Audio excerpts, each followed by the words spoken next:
Hey, I'm Tim, and today I'm going to tell you why you shouldn't teach English in Japan. So, I know what you're thinking. Japan is incredibly awesome. It's one of the most technologically innovative cities on the planet, and it has an allure and magic that so many other cities in the world don't. There's a reason why I and so many other people were pulled to Japan, and that doesn't mean you shouldn't go to Japan. And this isn't slating on everybody who's over there right now living there, but it's specifically to stop people who think that going there to teach English is the correct way or the right path for them to experience the Japanese culture and environment. So, I'm going to go through the reasons why you shouldn't teach English in Japan. And after you hear all these reasons and you think, hey, you know what? None of those resonated for me. None of those were deterrents for me. I'm going to go ahead and go to Japan. Then all power to you. So let's start with 1, competition. You want to go to Japan. I wanted to go to Japan.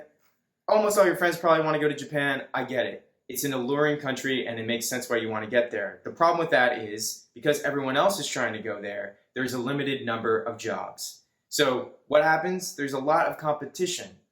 I went to an interview for Berlitz where there was 25 other English teachers. I had to go through 3 rounds of interviews and I didn't get the job. I had to go through another round of interviews for GABA, which is one of the most employable English teaching firms. Same thing. I went through multiple interviews and I didn't get the job. You might be thinking, well, maybe you weren't experienced. Well, I had a year or so experience teaching English in Korea. I had reasonable certifications from English teaching courses, a college degree with great grades. So really, I was just up against a bunch of people just like me. And that made it very difficult until I think it took me about 2 months to finally get a job.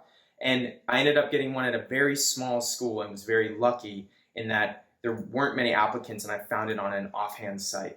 So it doesn't mean you can't get a job there. It just means it's extremely difficult to get a job there, especially in the major cities like Tokyo, because everyone else is trying to live there.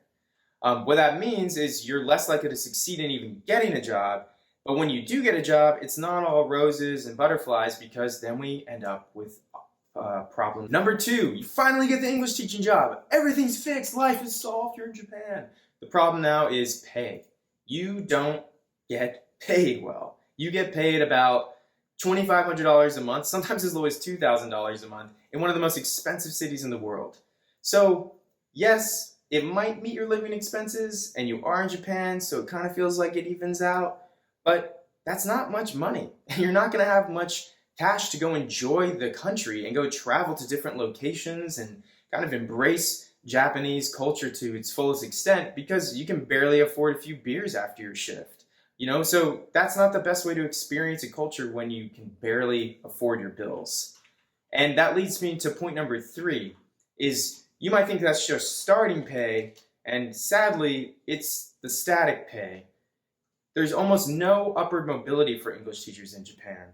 I personally know so many English teachers who are earning the same amount of money they were earning 10 years ago, and technically, if you adjust for inflation, they are earning less. So think of that. You stay in a job for 10 years, and you literally just gradually earn less.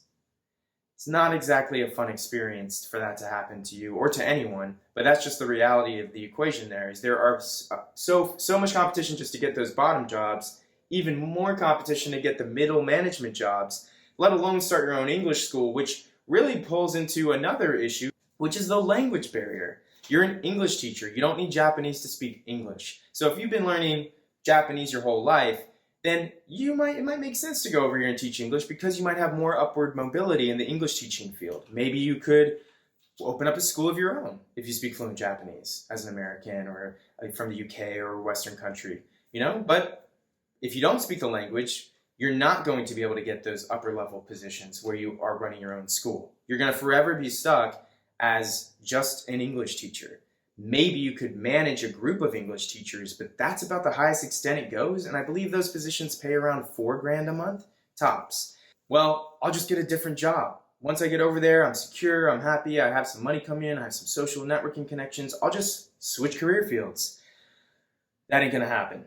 It can happen, but it's very difficult, so there's a very, very limited number of fields outside of English teaching, and those fields, guess what, are even more cutthroat competitive than getting an English teaching gig.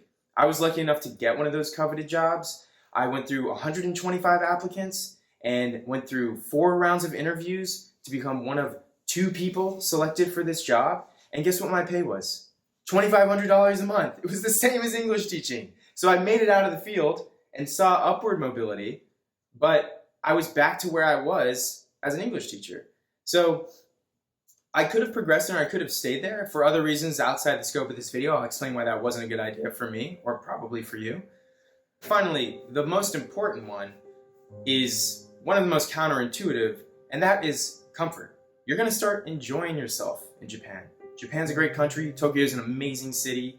It's hard not to fall in love with it. And when you fall in love with a city, you're going to fall in love with different connections, whether it's friends, intimate partners. The longer you're there, the more likely you are to feel comfortable there and get in your routines and habits, and the more likely you are to potentially ignore these huge other issues in your life in regards to your career and your future self. And the problem is, and this is really where it's quite sad, is I've met so many English teachers who are in their 40s and 50s who hardly get paid. They have no savings. They have friends, and they might even have wives, but they don't speak the language. They literally rely on their partners for almost anything legal or societal navigation. They don't have enough money to regularly go home to their families, and they're just kind of stuck in Japan. And you do not want to end up stuck in Japan because you got comfortable and ignored all the reasons I listed throughout this video. And that's it. So go fuck yourself. Peace.